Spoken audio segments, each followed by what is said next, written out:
सौतेली अनुराधा की आंखों से निरंतर आंसू बहे जा रहे थे। उसे समझ ही नहीं आ रहा था कि आखिर उसकी कोशिश में कहाँ कमी रह जाती है। इतनी कोशिश अगर भगवान को मनाने के लिए करती तो शायद भगवान ही मिल जाते। इतना परेशान तो कभी नहीं हुई जितना इस 7 साल के अदने से बच्चे ने परेशान कर रखा है। हालांकि इसमें कसूर उसका कुछ भी नहीं, बस लोगों की सुनी सुनाई बातों को सच मान बैठा है। कान्हा, हाँ यही नाम है उसका। उम्र बस 7 साल। हमेशा अपनी दादी के साथ छोटी सी निक्कर पहनकर घूमता रहता है। दादी के साथ रह रहकर पूरा पंचायती हो चुका है।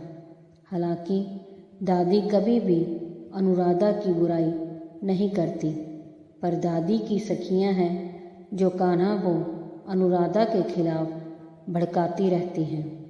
अब अनुराधा कौन? अनुराधा कान्हा के पिता रमेश की दूसरी पत्नी है और कान्हा रमेश की पहली पत्नी का बेटा। 2 साल पहले रमेश की पत्नी का बीमारी के चलते देहांत हो गया था। उसके बाद रमेश शादी नहीं करना चाहता था।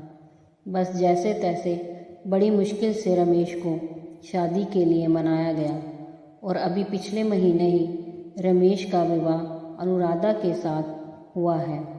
जब अनुराधा का विवाह रमेश के साथ हुआ, उस समय जो भी मेहमान घर पर आए उन लोगों ने मजाक मजाक में सही पर बच्चे के सामने यही बात कही, अरे कान्हा, तेरी तो दूसरी माँ आने वाली है, थोड़ा संभल कर रहना।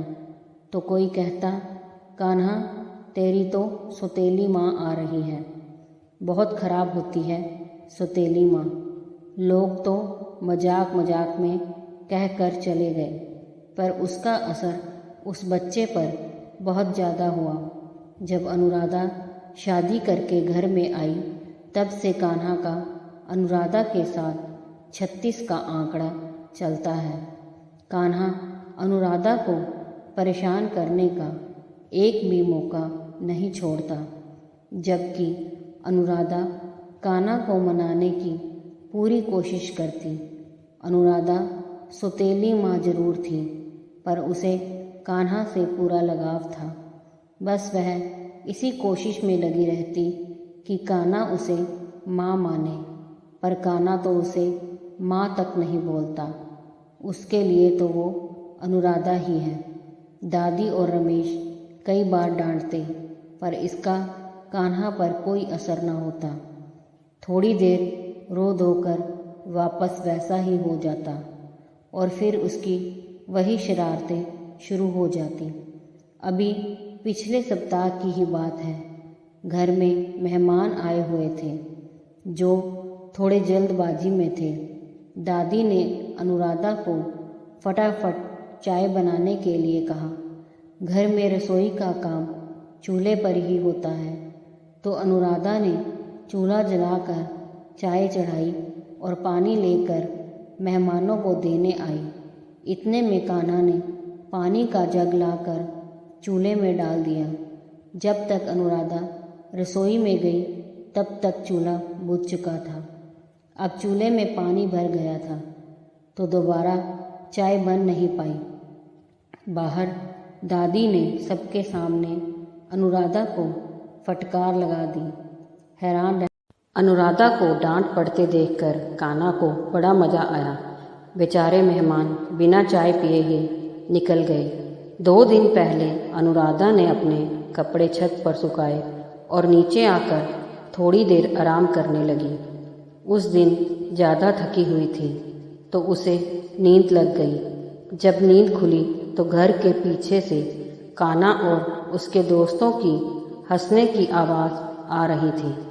अनुराधा देखने गई तो देखकर हैरान रह गई। छत पर सुखाई उसकी साड़ी को कान्हा अपनी गांव के सींग पर बांधकर खेल रहा था। अनुराधा को देखकर सारे बच्चे वहाँ से फरार हो गए। अनुराधा ने जैसे तैसे अपनी साड़ी गाय के सींग से निकाली तो देखा कि जगह जगह से साड़ी फट चुकी थी। पर अनुराधा ने इसकी शिकायत ना दादी से की और ना ही रमेश से। और आज अनुराधा ने बड़े मन से सबके लिए खीर पूरी सब्जी बनाई और खाना लगाकर सबको बुलाने के लिए बाहर आई। पर हाय री किस्मत, कान्हा वहाँ पर भी पहुँच गया और वहीं पास रखे नमक को लेकर सब्जी में नमक डाल दिया। जब सब खाना खाने बैठे तो अनुराधा ने कटोरियों में सब्जी निकाली और सबको परोस दी। पहला निवाला मुंह में लेते ही दादी ने निवाला थूक दिया। हाय रे, ये क्या बनाया है? कुछ सिखाया नहीं क्या तेरे माँ बाप ने? पूरा मुंह खारा कर दिया। क्या हुआ माँ, इस तरह क्यों बोल रही हो? सब्जी चख कर देख, कितना नमक डाला है। खाना खाने लायक तो बनाती। यह सब देखकर कान्हा को बड़ा मज़ा आ रहा था, जो उसके चेहरे से साफ नज़र आ रहा था। रमेश को उसकी तरफ देख पर शक हुआ तो उसने कान्हा से पूछा, कान्हा सच सच बता, तूने क्या हरकत की?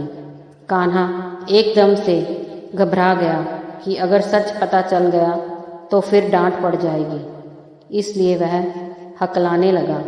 वो बापू, वो सच बोल, हकला क्यों रहा है? तूने कुछ किया ना? रमेश के डर के मारे कान्हा ने सच बोल दिया कि उसने खाने में नमक मिलाया था।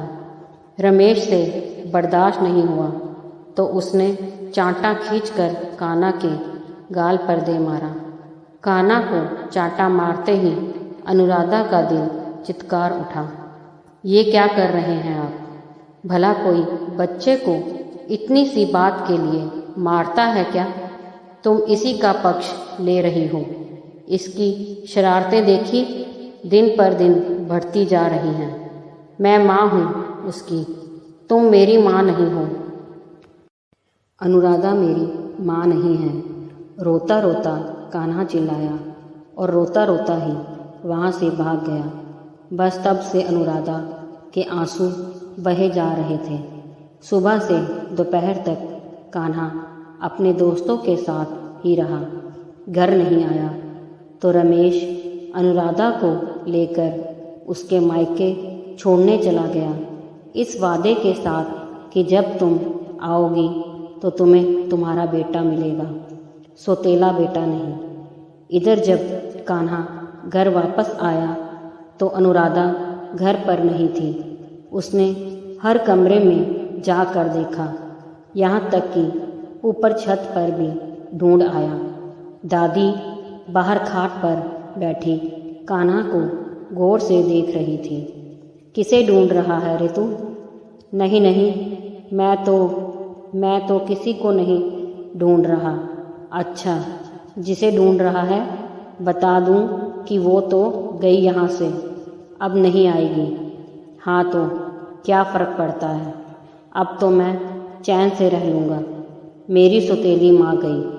उसकी बात सुनकर दादी मंद मंद मुस्कुराई, जिसे देखकर एक बार तो कान्हा हड़बड़ा गया, फिर चुपचाप अंदर कमरे में चला गया।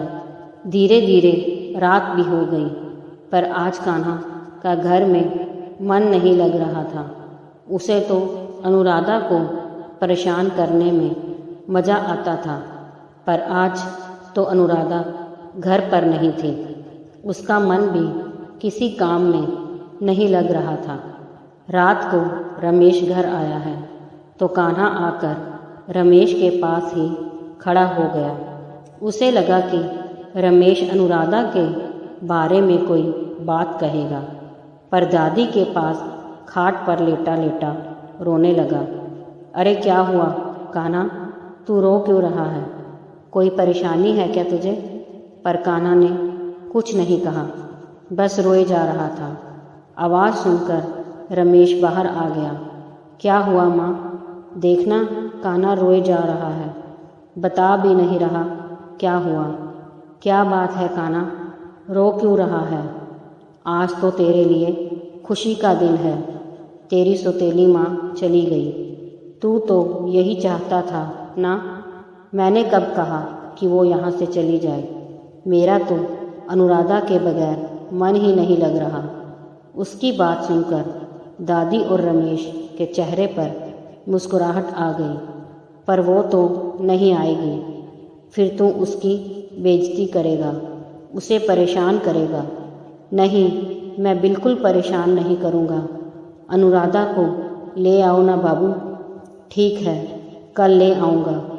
अभी सो जा। जब रमेश ने वादा किया तब जाकर काना सोया। दादी अभी भी मंद मंद मुस्कुरा रही थी। क्या हुआ माँ, ऐसे क्यों मुस्कुरा रही हो? तुझे कैसे पता चला कि अनुराधा को उसके मायके भेज देने से काना उसे ढूंढेगा? क्योंकि माँ, कभी कभी नज़दीकियाँ बढ़ाने के लिए दूरी होना ज़रूरी है। तुमने कभी ध्यान नहीं दिया माँ, काना हमेशा अनुराधा के आसपास ही मंडराता रहता है। बस दोनों को अपनी नज़दीकियों का एहसास नहीं था। वह एहसास कराना ज़रूरी था।